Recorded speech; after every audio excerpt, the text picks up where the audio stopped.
Developmental biology portion, fertilization, beginning a new organism. Fertilization is the process whereby two sex cells, gametes, fuse together to create a new individual with genetic potentials derived from both parents. Fertilization then accomplishes two separate activities. 6. The combining of genes derived from the two parents, and reproduction, the creation of new organisms. Thus, the first function of fertilization is to transmit genes from parent to offspring, and the second function is to initiate in the egg cytoplasm those reactions that permit development to proceed. Although the details of fertilization vary from species to species, the events of conception generally consist of four major activities: contact and recognition between sperm and egg. In most cases, this ensures that the gametes are of same species. Regulation of sperm entry into the egg. Only one sperm can ultimately fertilize the egg. This is usually accomplished by allowing only one to enter the egg and inhibiting any others from entry. Then fusion of the genetic material of sperm and egg, and activities of egg metabolism to start development. Then activation of egg metabolism to start development, fusion of the genetic material of these gametes. Then structure of the gametes. A complex dialogue exists between egg and sperm. The egg activates the sperm metabolism that is essential for fertilization, and the sperm reciprocates by activating the egg metabolism needed for the onset of development. But before we investigate these aspects of fertilization, we need to consider the structure of both the structures. That means gametes, the two cell types specialized for fertilization. Sperm. It is only within the past century that the sperm's role in fertilization has best known. Anton van Leeuwenhoek, the Dutch microscopist who co-discovered sperm in 1678, first believed them to be parasitic animals living within the semen. Hence the term spermatozoa, meaning sperm animals. He originally assumed that they had nothing at all to do with reproducing the organism in which they were found, but he later came to believe that each sperm contained a preformed embryo. Leeuwenhoek in 1685 wrote that sperm were seeds, both sperma and semen mean seed, and that the female merely provided the nutrient soil into which the seeds were planted. In this, he was returning to a notion of procreation promulgated by Aristotle in 2000 years earlier. Try as he could, Leeuwenhoek was continuously disappointed in his attempt to find a preformed embryo within the spermatozoa. Nicholas Hartsook and other co-discoverers of sperm drew a picture of what he hoped to find: a preformed human, that is homunculus, within the human sperm. This belief that sperm contained the entire embryonic organism never gained much acceptance, as it implies an enormous waste of potential life. Okay, so most investigators regarded the sperm as unimportant, and the first evidence suggesting the importance of sperm in reproduction came from the series of experiments performed by Lazzaro Spallanzani in the late 70s. So Spallanzani demonstrated that filtered toad semen devoid of sperm would not fertilize eggs. He concluded, however, that the viscous fluid retained by the filter paper are not the sperm as the agent of fertilization. He too felt that the somatic animals were parasitic. The combination of better microscopic lenses and the cell theory led to a new appreciation of spermatic function. In 1824, J.L. Prevost and J.B. Dumas claimed that sperm were not parasites but rather the active agents of fertilization. They noted the universal existence of sperm in sexually mature males and the absence in immature and aged individuals. Those observations, coupled with the known absence of spermatozoa and the sterile mule, convinced them as these exist as intimate relation between presence of the organs and the fecundating capacity of the animal.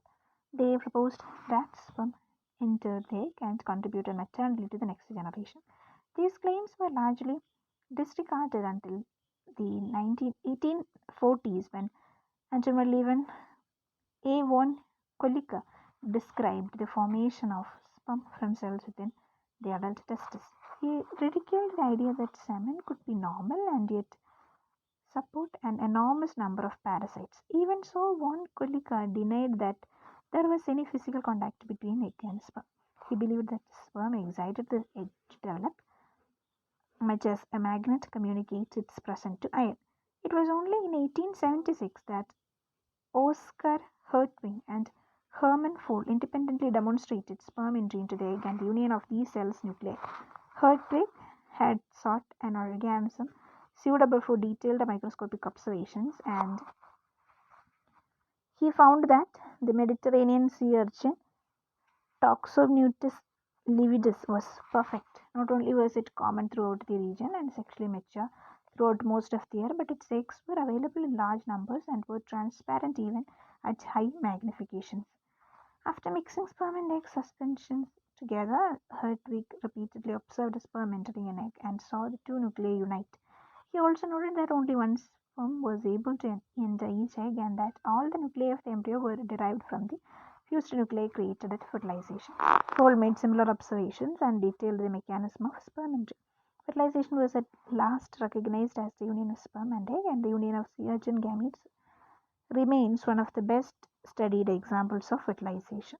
Each sperm consists of a haploid nucleus, a propulsion system to move the nucleus, and a sac of enzymes that enable the nucleus to enter the egg. Most of the sperm cytoplasm is eliminated during maturation, leaving only certain organelles that are modified for spermatic function. During the course of sperm maturation, the haploid nucleus becomes very streamlined and its DNA becomes tightly compressed. In front of its compressed haploid nucleus lies the acrosomal vesicle, which is derived from the Golgi apparatus and contains enzymes that digest proteins and complex sugars. Thus, it can be considered a modified secretory vesicle. These stored enzymes are used to lace the outer coverings of egg. In many species, such as sea urchins, a region of globular actin molecule lies between the nucleus and acrosomal vesicle. These proteins are used to extend a finger-like process during the early stages of fertilization. In sea urchins and several other species, recognition between sperm and egg involves molecules on its acrosomal process. Together, the acrosome and nucleus constitute the head of the sperm. The means by which sperm are propelled varies according to how the species are adapted to environmental conditions. In some species, travel by amoeboid motion or lamellipodial extensions of the cell membrane. In most species, however, is able to travel long distances by whipping its flagella. Flagella are complex structures. The major motor portions of the flagellum is called the axone. An axoneme is formed by the microtubules emanating from the centriole at the base of the sperm nucleus. The core of the axoneme consists of two central microtubules surrounded by a row of 9 doublet microtubules. Actually, only one microtubule of each doublet is complete, having 13 protofilaments. The other is C-shaped and has only 11 protofilaments. The three-dimensional model of a complete microtubule is very important. Here we could see 13 interconnected protofilaments, nothing else, protofilaments, which are made exclusively of the dimeric protein tubulin.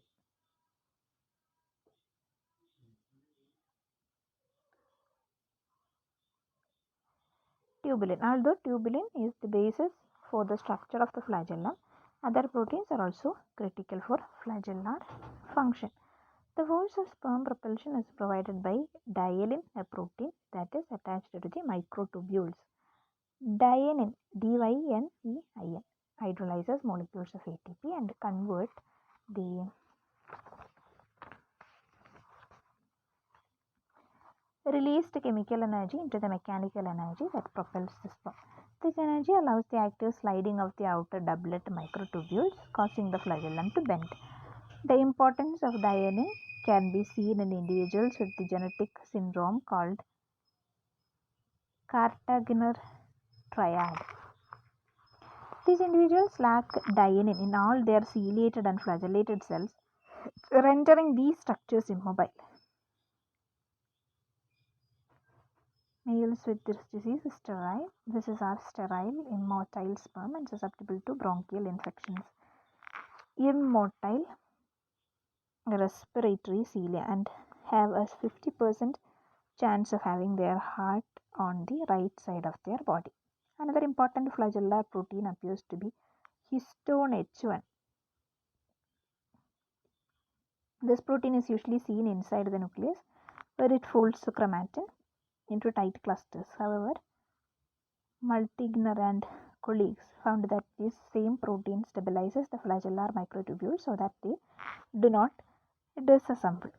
The 9+2 microtubule arrangement with the dianin arms has been conserved in axonemes throughout the eukaryotic kingdom, suggesting that this arrangement is extremely well suited for transmitting energy for movement.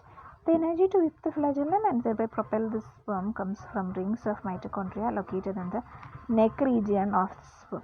In many species, notably mammals, a layer of dense fibers has interposed itself between the mitochondrial sheath and axoneme. This fiber layer stiffens the sperm tail, because the thickness of this layer decreases towards the tip, and fibers probably prevent the sperm head from being whipped around too suddenly. Thus, the sperm has undergone extensive modifications for the transmission of its nucleus to the egg. The differentiation of sperm is not completed in the testes. However, after being expelled into the lumen of the seminiferous tubules, the sperm are stored in the epididymis, where they acquire the ability to move. This motility is achieved through changes in the ATP generating system, possibly through modification of dianin, as well as changes in the plasma membrane that enable the membrane to become more fluid. The sperm released during ejaculation are able to move, yet they do not yet have the capacity to bind it to and fertilize the egg. The final stages of sperm maturation, called capacitation, doesn't occur until the sperm has been inside the female reproductive tract for a certain period of time. And then the egg. All the material necessary for the beginning of growth and development must be stored in the mature egg or ova. Whereas the sperm has eliminated most of its cytoplasm, the developing egg, called the oocyte, before it is haploid, not only conserves its material but is actively involved in accumulating more. It either synthesizes or absorbs proteins such as yolk that acts as food reservoirs for the developing embryo. These birds' eggs are enormous single eggs that have become swollen with their accumulated yolk. Even eggs with relatively sparse yolk are comparatively large. The volume of sea urchin egg is about 2 into 10 raised to minus 4 m cube, more than 10,000 times the volume of sperm. The depiction of sea urchin egg and sperm shows their relative sizes as well as the various components of the mature egg. So, while sperm and egg have equal haploid nuclear components, the egg also has a remarkable cytoplasmic storehouse that it has accumulated during its maturation. This cytoplasmic trove includes proteins, RNAs, protective chemicals, and morphogenetic factors. Then proteins. It will be a long while before the embryo is able to feed itself or obtain food from its mother. The early embryonic cells need some storable supply of energy and amino acids. In many species, it is accomplished by accumulating yolk proteins in the egg. Many of the yolk proteins are made in other organs, liver, fat, body, and travel through the maternal blood to the egg. Then ribosome and tRNA. The early embryo needs to make many of its own proteins, and in some species, there is a burst of protein synthesis soon after fertilization. Protein synthesis is accomplished by ribosomes and tRNA, which pre-exist in the egg. The developing egg has special mechanisms to synthesize ribosomes, and certain amphibian oocytes produce as many as 10 raised to 12 ribosomes during their meiotic prophase. Then messenger RNA. Some organisms, the message for proteins made during early development are already packed in the oocyte. It is estimated that the eggs of sea urchins contain 25,000 to 50,000 different types of mRNA. This mRNA, however, remains dormant until after fertilization. Then morphogenetic factors. These molecules direct the differentiation of cells into certain cell types. They appear to be localized in different regions of the egg and become segregated into different cells during cleavage. Then protective chemicals. The embryo cannot run away from predators or move to a safer environment, so it must come equipped to deal with these factors. Many eggs contain ultraviolet filters and DNA repair enzymes that protect them from sunlight. Some eggs contain molecules that potential predators find distasteful, and the yolk of bird eggs even contain antibodies. Within this enormous volume of cytoplasm resides a large nucleus. In some species of sea urchins, the nucleus is already deployed at the time of fertilization. In other species, including many worms and most mammals, the egg nucleus is still diploid and the sperm enters before the meiotic divisions are completed. The stage of egg nucleus at the time of sperm entry is very important. And enclosing the cytoplasm in the egg plasma membrane, this membrane must regulate the flow of certain ions during fertilization and must be capable of fusing with the sperm plasma membrane. Above the plasma membrane is the vitelline envelope. The major components of this envelope form a fibrous mat above the egg. This mat is supplemented by the extensions of membrane glycoproteins from the plasma membrane and by proteinaceous vitelline posts that adhere the mat to the membrane mosaicgo. And the vitelline envelope is essential for the species-specific binding of sperm. In mammals, the vitelline envelope is a separate and thick extracellular matrix called the zona pellucida. The mammalian egg is also surrounded by a layer of cells, the cumulus cells. The cumulus layer represents ovarian follicular cells that were nurturing the egg at the time of its release from the ovary. Mammalian sperm have to get past the cells to fertilize the egg. Zona pellucida, cumulus cells. Laying immediately beneath the plasma membrane of the egg is a thin shell, about 5 mu of gel-like cytoplasm called the cortex. The cytoplasm in this region is stiffer than the internal cytoplasm and contains high concentration of globular actin molecules.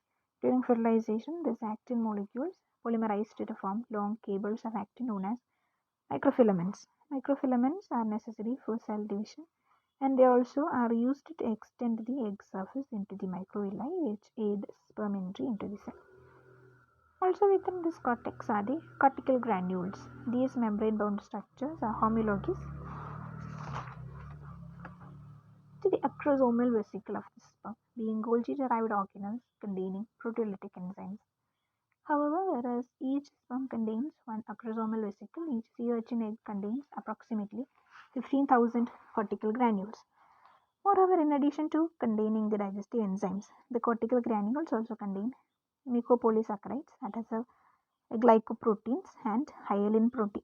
The enzymes and mucopolysaccharides are active in preventing other sperm from entering the egg after the sperm has entered, and the hyaline and other glycoproteins surround the early embryo and provide support for the cleavage stage blastomas. Many types of eggs also have an egg jelly outside their vitelline envelope. This glycoprotein meshwork can have numerous functions, but mostly it is used to either attract or activate sperm. The egg then is a cell specialized for receiving sperm and initiating development.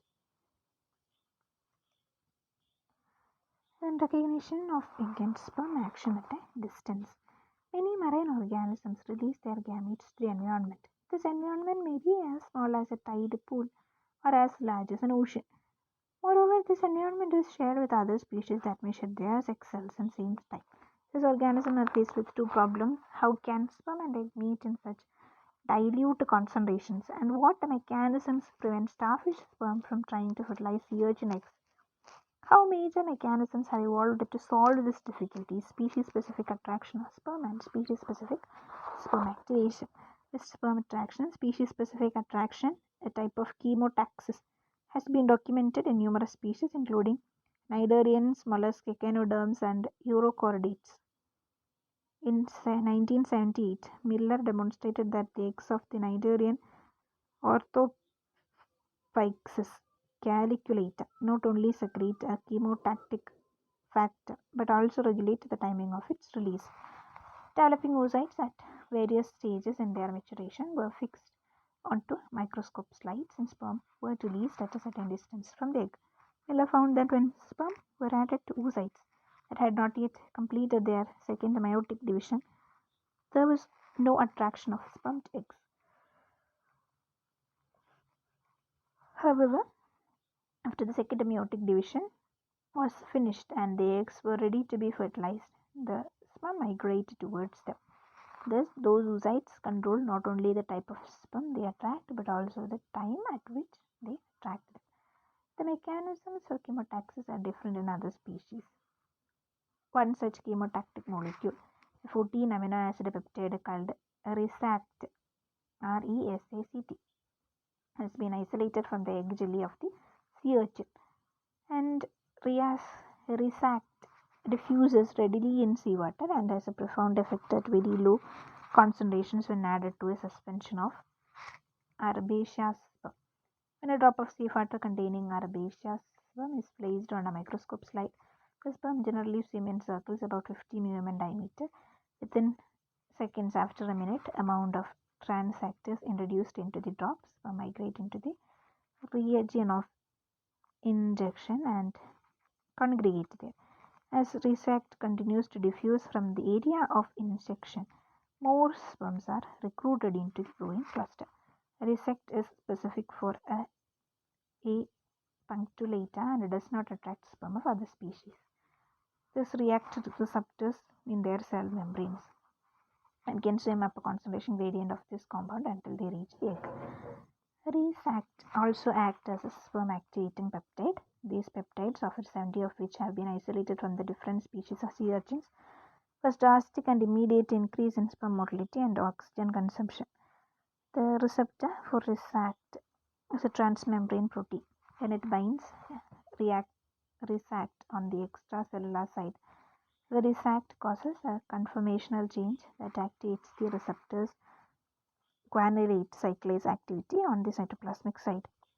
This increases the egg's concentration of cyclic GMP, which appears to activate the diene ATPase that stimulate tail beating in the sperm. Sperm activation, the acrosome reaction in sea urchins. A second interaction between sperm and egg involves the activation of sperm by egg jelly. In most marine invertebrates, their acrosome reaction has two components: the fusion of the acrosome vesicle with the sperm plasma membrane and exocytosis that results in the release of the contents of the acrosomal vesicle and the extension of the acrosomal process. Then Colvin and Colvin, 1963. The acrosome reaction can be initiated by soluble egg jelly, by the egg jelly surrounding the egg, or even by contact with the egg itself in certain species. It can also be activated artificially by increasing the calcium concentration of seawater. In sea urchins, contact with egg jelly causes the exocytosis of the acrosomal vesicle and the release of protein digesting enzymes that can digest a path through the jelly coat to the egg surface. The sequence of these events is outlined. The acrosome reaction is thought to be initiated by protein-bound oligosaccharide in the egg jelly that allows a calcium to enter into the sperm head. The exocytosis of the acrosomal vesicle is caused by the calcium-mediated fusion of the acrosomal membrane with the adjacent sperm plasma membrane. This exocytosis enables the acrosomal vesicle to release its contents at the head of the sperm. The second part of the acrosome reaction involves the extension of the acrosomal process. This protrusion arises from polymerization of globular actin molecule into actin filaments. Exposure of sea urchin sperm to egg jelly also causes a rapid utilization of ATP and 50% increase in mitochondrial respiration. The energy generated is used primarily for flagellar motility. The egg jelly factors that initiate the acrosome reaction in sea urchins are often highly specific. The sperm of sea urchin will react only with the jelly of their own eggs. However, sperm can also be activated egg jelly. Therefore, egg jelly may provide species-specific recognition in some species but not in others.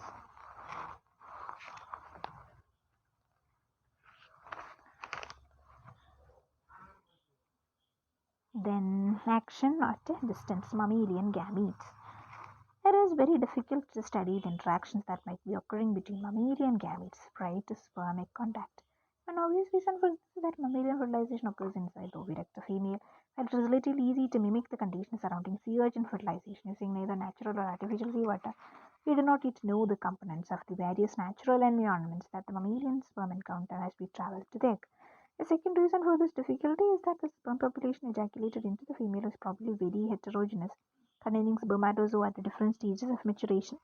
Of the 280 into 10 raised to 6 human sperm normally ejaculated into the vagina, only about 200 reach the ampullary region of the oviduct where fertilization takes place.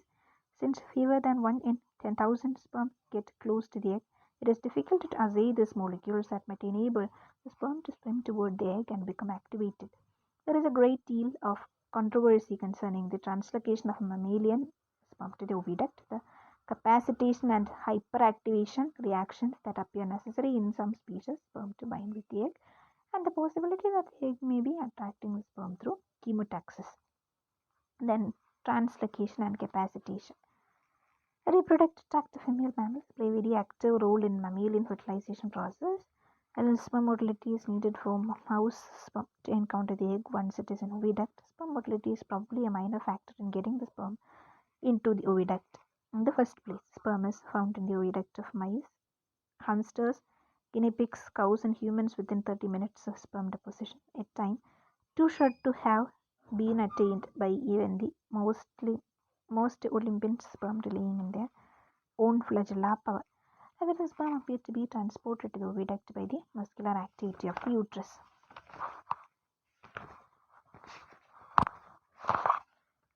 Newly ejaculated mammalian sperm is unable to undergo the acrosome reaction without residing for some amount of time in the female reproductive tract. This requirement for capacitation varies from species to species and can be mimicked in vitro by incubating sperm in tissue culture media containing calcium ions, bicarbonate, and serum albumin, or in fluid from the oviduct. Sperm that are not capacitated are held up in the cumulus matrix and so do not reach the egg. The molecular changes that account for capacitation are still unknown, but there are 4 sets of molecular changes that may be important. First, the sperm cell membrane may be altered by changing its lipid composition. The concentration of cholesterol in sperm is lower during capacitation and several species.